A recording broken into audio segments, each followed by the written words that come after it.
Para pendengar yang dikasihi Tuhan, selamat berjumpa kembali dengan RBM Reform Broadcasting Ministry dari Sekolah Tinggi Teologi Reform Injil yang ada di Jakarta. Dan kami terus-menerus sambil mengucap syukur kepada Tuhan, kami juga terus-menerus ingat akan kalian-kalian yang dengan setia mendengarkan akan radio siaran dari Sekolah Tinggi Teologi Reform Injil ini, yang memang dikemas dan kami persiapkan untuk jikalau mungkin boleh menjadi berkat yang akan menumbuhkan iman daripada tiap para pendengarnya. Dan kita masih di dalam suatu topik mengalami kehadiran Allah di dalam keluarga. Dan kita percaya sekali bahwa kehadiran Allah tidak secara langsung dialami hanya oleh karena kita adalah orang yang merasa diri Kristen. Tetapi kita hanya mengalami kehadiran Allah jikalau seperti yang kita sudah bicarakan yang lalu, jikalau kita adalah orang yang sudah dilahirkan baru. Tetapi itu pun kalau kita mau perhatikan, ada begitu banyak orang Kristen yang ternyata sudah lahir baru tetapi berputar-putar dalam suatu lingkaran yang sama. Ya, kehidupannya tidak mengalami perubahan yang nyata. Nah, sehingga kalau kita mau perhatikan dengan sungguh-sungguh, rupanya masih banyak dosa-dosa, masih banyak kelemahan di dalam kepribadian dan wataknya yang harus dimatikan sehingga hidupnya mengalami pembaruan. Nah, bagaimana kita mengalami kehadiran Allah dalam rumah tangga kita? Jawabannya adalah jikalau kita sebagai suami maupun istri terus-menerus mengalami pertobatan. Jadi repentant atau conversion itu adalah meninggalkan kehidupan yang lama, mengadopsi kehidupan yang baru dan diperkenan Allah, meninggalkan kebiasaan dan watak-watak yang lama, mengadopsi akan kebiasaan dan watak yang baru yang disediakan oleh Kristus Yesus. Sehingga dalam Filipi itu dikatakan, hendaklah kamu menaruh pikiran dan perasaan Kristus Yesus. Jadi pertobatan itu harus ada tanda kebencian atas dosa, sehingga tidak ada kesengajaan. Dan oleh sebab itu kita perlu memeriksai diri kita sendiri. Di dalam pengalaman saya, di dalam menolong banyak keluarga, saya seringkali menjumpai realita betapa banyak orang yang masih membiarkan watak dan dosa yang lama itu hidup. Tidak ada ketakutan, khususnya kepada Allah. Sehingga janji daripada Tuhan untuk menolong tidak menjadi nyata. Bijaksana yang Tuhan sediakan tidak menjadi nyata. Kenapa? Oleh karena rasa takut akan Tuhan tidak ada.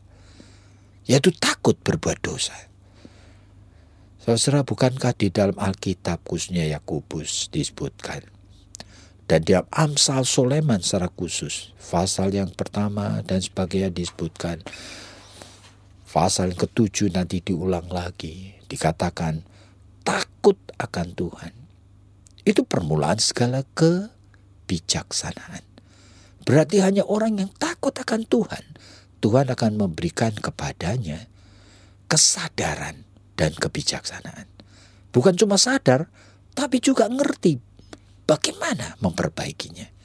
Bukan cuma kemudian merasa bersalah, tapi mengerti bagaimana bisa melakukan kehidupan yang baru. Jadi, bagaimana seorang itu bisa mengalami kehadiran Allah di dalam keluarganya? Jawabannya, jikalau dia adalah orang Kristen yang sudah lahir baru, yang mengalami pertobatan. Dan pertobatan itu ada pertobatan yang minor, tetapi yang terpenting adalah pertobatan yang major. Pertobatan yang minor itu seringkali terjadi oleh karena kita guilty, kita gelisah, kita takut kalau sampai mengulang lagi. Penting, ya, tetapi seringkali itu tidak mengubah seluruh hidup.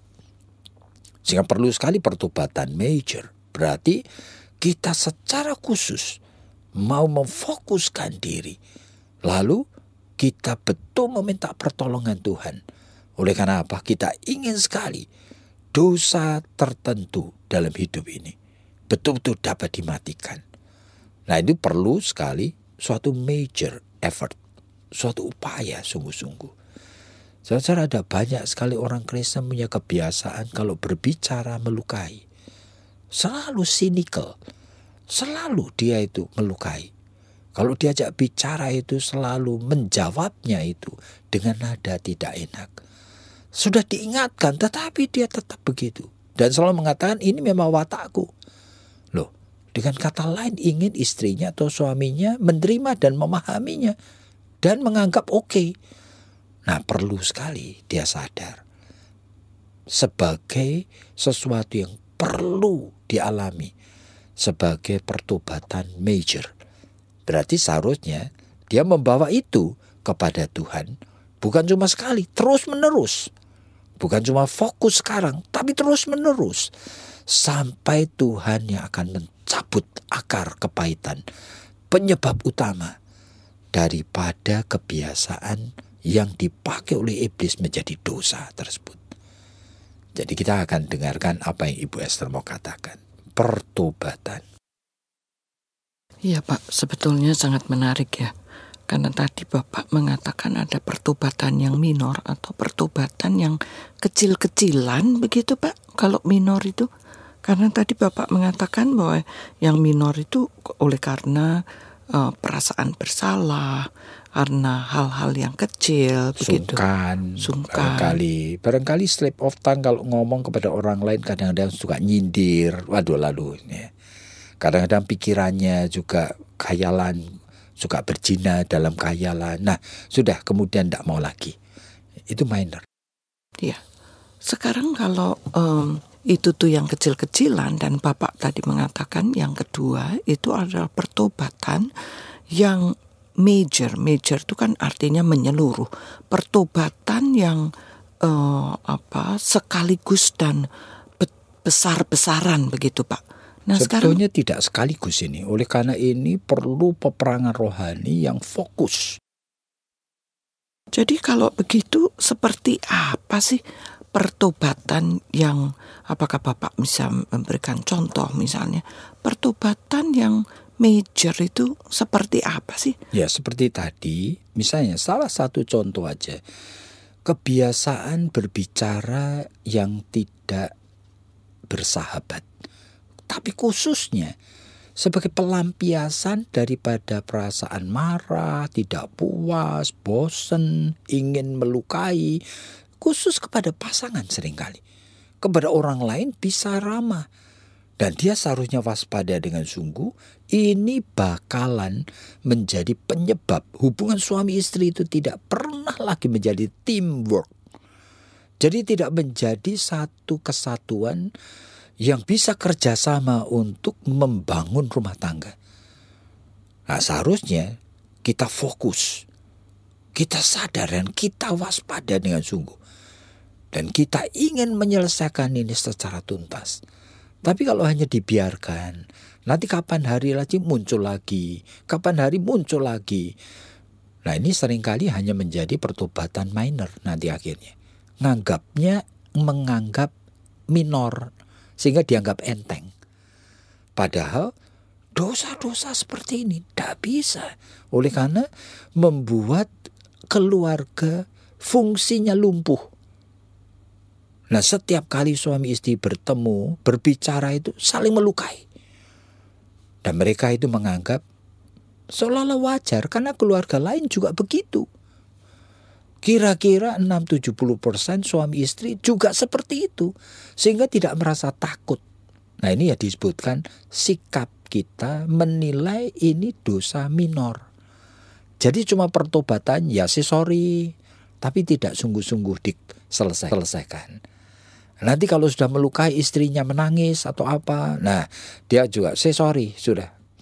Tapi nanti minggu depan diteruskan lagi. Oleh karena apa? Tidak menganggap sebagai sesuatu yang perlu dituntaskan.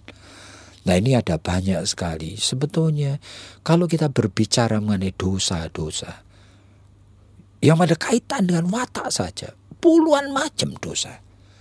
Ada dosa kemalasan, ada dosa itu pendendam, ada dosa perzinahan, ada dosa ketamakan, wah macam-macam. Ada dosa tidak bertanggung jawab. Jadi kalau begitu Pak, sebetulnya apa sih yang membedakan antara pertobatan yang minor atau yang kecil-kecilan dengan pertobatan yang major atau pertobatan yang seolah-olah bagaimana ya? Tadi seperti Bapak mengatakan bahwa itu tuh dicabut sampai ke akar-akarnya. Apa sih yang membedakan itu? Bagaimana seseorang itu lalu kemudian bisa berkata kepada Tuhan, Tuhan, berikan kepadaku pertobatan yang sungguh-sungguh atau pertobatan yang major begitu. Sebetulnya doanya adalah tolong aku supaya aku boleh betul-betul punya kesadaran dan bertobat, pertobatan major ini. Oleh karena apa? Seringkali seperti tadi, penghambat utama itu adalah sikap kita yang berani berdosa oleh karena merasa dosa yang kita lakukan itu wajar saja. Gitu loh. Itu kelemahan watak sih. 60-70% orang juga begitu seperti saya. Sehingga saya tidak terlalu takut berbuat dosa. Nah itu berbahaya sekali. Jadi kalau begitu Pak, sebetulnya dosa kecil-kecil itu kalau dikumpul-kumpulin, itu kan sebetulnya juga akhirnya membutuhkan major repentance juga. Sama seperti tadi, makanya Billy Graham itu sampai mengatakan 7 deadly sin. Itu umumnya 7 deadly sin itu dosa 7 macam yang manusia itu pada umumnya anggap enteng. Nah, siapa sih yang akan menghina atau sampai takut mendekati kamu karena kamu itu adalah orang yang pemalas. Dosa malas itu kan, waduh dianggapnya biasalah gitu loh. Atau misalnya kalau dalam kehidupan suami istri misalnya kurang bertanggung jawab begitu. Apakah itu juga membutuhkan major repentance begitu Pak? Oh iya, oleh karena apa? Kepada setiap orang memang Tuhan tidak menuntut sama. Kepada yang diberi banyak, Lukas 12 mengatakan akan dituntut lebih banyak. Kepada yang diberi sedikit, dituntut sedikit. Jadi ada orang-orang yang memang oleh karena pengalaman masa lalunya, pendidikannya, kemampuan berpikirnya, dan sebagainya, itu memang lebih kecil. Nah, kepada orang seperti itu Tuhan menuntutnya juga tidak terlalu besar. Tetapi harus diresponi dengan maksimal. Yaitu sesuai dengan dirinya. Kemudian nanti Tuhan akan memberi peningkatan kesadaran. Jadi kalau begitu Pak, sebetulnya apakah bukan pertobatan yang major atau pertobatan yang cukup besar seperti ini, itu harus dimulai dari kesadaran akan dosa yang kecil-kecil dulu begitu Pak? Sebetulnya itu perlu sekali. Kita itu biasa mengevaluir diri. Jadi meskipun saya tidak mengatakan kata-kata Freud itu semuanya benar, tetapi ada beberapa kata yang membuat saya betul-betul belajar. Seperti misalnya self-analyzing, jadi menganalisa diri sendiri. Nah seharusnya kita itu adalah orang yang selalu mencoba untuk mengamati diri. Sehingga sama seperti Yakobus mengatakan, kita kadang-kadang biasa mengamati diri tapi cuma 1 detik. Di mana? Di muka kaca. Hanya mengamati sesuatu yang kira-kira saya tidak mau orang lain melihat saya jelek. Hanya kulit luar. Tapi yang Freud itu katakan sebetulnya itu mengamati diri, saya mengenal. Sebetulnya motivasi, pikiran. Bukankah itu sebetulnya agak mirip? Bahkan firman Tuhan itu ribuan kali lebih dahsyat dari yang dikatakan Freud. Di mana jikalau engkau mengizinkan Roh Kudus itu bekerja, maka firman Tuhan itu seperti pedang bermata 2. Dalam Ibrani disebutkan yang bisa membuat engkau itu bisa mengenali. membedakan antara tulang dan sumsum. Dan antara hal yang kita sadari dan setengah kita sadari dan tidak kita sadari. Jadi sebetulnya kita membutuhkan suatu keberanian untuk membuka diri supaya Roh Kudus itu memasuki area-area selama ini kita itu tidak begitu sadari. Jadi Pak, sebetulnya kan tadi Bapak mengatakan bahwa ini tuh membutuhkan kepekaan, membutuhkan suatu kebiasaan juga untuk mengevaluasi diri sehingga kita bisa mengenal motivasi dan pikiran. Tapi bagaimana sih Pak? Kalau saya perhatikan begitu ya, kan ada orang yang merasa begitu bahwa watak kebiasaannya memang seperti ini. Misalnya bicara itu melukai, bicara itu sangat membosankan. Nah ini kan bagian daripada kepribadian Pak. Apakah lalu kemudian dengan kepekaan yang kita minta daripada Tuhan, apakah kita kemudian langsung bisa menjadi sadar? Saya rasa tidak langsung ya. Kan Cuma kita harus mau tidak. Ini persoalannya itu justru di sana. Jadi pada saat kita mengizinkan, itu berarti saya mau dikoreksi. Betul, tapi kan berarti kita membutuhkan orang lain. Kita membutuhkan entah itu, kalau itu pasangan biasanya kalau mengoreksi, kan kita tidak suka. Tapi kalau itu tuh di dalam konseling misalnya, di dalam konteks yang dengan orang lain begitu, kita kan biasanya lebih mau mendengar Pak. Nah itu kemana kita itu harus pergi dan kemana kita itu bisa mendapatkan koreksi-koreksi yang seperti Sebetulnya itu Pak? banyak sih yang sekarang disediakan. Kadang-kadang ada retreat pasutri, di sana dilatih juga. Kalau enggak bisa ngomong, bisa juga menulis surat gitu apa. Nah, latihan-latihan seperti ini penting. Jadi berarti ada sistem yang beda, suasana yang sama sekali beda, yang bisa kita pakai untuk berbicara, mengkomunikasikan apa yang kita pikirkan dan rasakan. Yang kadang-kadang betul-betul melukai orang lain, khususnya suami atau istri kita sendiri. Dan apalagi kalau sekarang Tuhan juga menyediakan banyak orang yang bisa melakukan pertolongan, pelayanan, konseling. Nah itulah bisa dimanfaatkan. Oleh karena apa? Kita kadang-kadang membutuhkan orang ketiga pada saat berbicara sehingga kita itu bisa mulai punya kesadaran baru. Yang kalau bicara sendiri berdua suami istri, kesadaran itu tertutup. Karena apa? Emosi kita sudah menelan. Sehingga kita itu belum apa-apa sudah terpancing perasaan tidak sukanya. Apalagi kalau punya pengalaman, waduh, tadi pagi atau kemarin saya dilukai. Jadi kalau karena saya dilukai dan kok enak aja. Kalau saya itu membiarkan dia itu tanpa minta maaf, saya akan teruskan, saya akan baikin dia. Kan tidak bisa. Jadi sudah jengkel dulu. Nah ini yang terjadi sebetulnya. Jadi Pak, mungkin ini pertanyaan yang terakhir ya daripada pertobatan. Jadi dari mana sih seseorang itu bisa mempunyai kepekaan? Entah itu untuk mendapatkan atau untuk melakukan pertobatan yang minor ataupun kecil-kecilan ataupun yang pertobatan yang menyeluruh.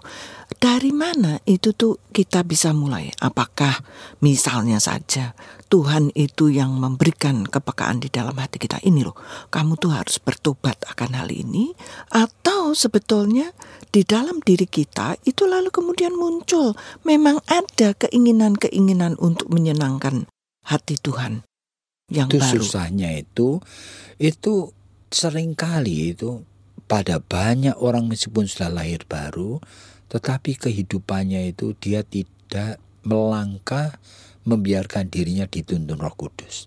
Sehingga kepekaan-kepekaan seperti ini seringkali tidak ada. Atau suaranya itu kecil sekali. Hanya pada saat tertentu mendengarkan seperti saya katakan, dia hadir di gereja, mendengarkan firman Tuhan. Nah, ada kesadaran sedikit. Tapi nanti ditelan lagi oleh perasaannya, sudah terbiasa keluar dari pintu gereja sudah lupa lagi. Jadi para pendengar yang kami hormati, memang siaran seperti ini kami memang persiapkan untuk menolong kita-kita semua. Jadi tidak ada orang-orang yang sebenarnya tidak membutuhkan pertolongan. Jadi kita semua membutuhkan pertolongan, termasuk diingatkan. Ini loh realitanya, bagaimana bisa mengalami kehadiran Tuhan di dalam kehidupan rumah tangga. Yaitu jikalau kita mengalami pertobatan. Oleh karena melalui pertobatan itulah hidup kita diperbarui. Melalui pertobatan kita menjadi lebih dewasa. Melalui pertobatan kita itu mulai sadar akan banyak hal yang Tuhan percayakan kepada kita. Jadi para pendengar yang dikasihi Tuhan, jikalau Anda itu mulai terbeban bersama dengan saya untuk ikut ambil bagian dalam pekerjaan Tuhan ini, silakan hubungin kami dengan nomor telepon 7990357. 7990357. Tuhan memberkati Anda semua.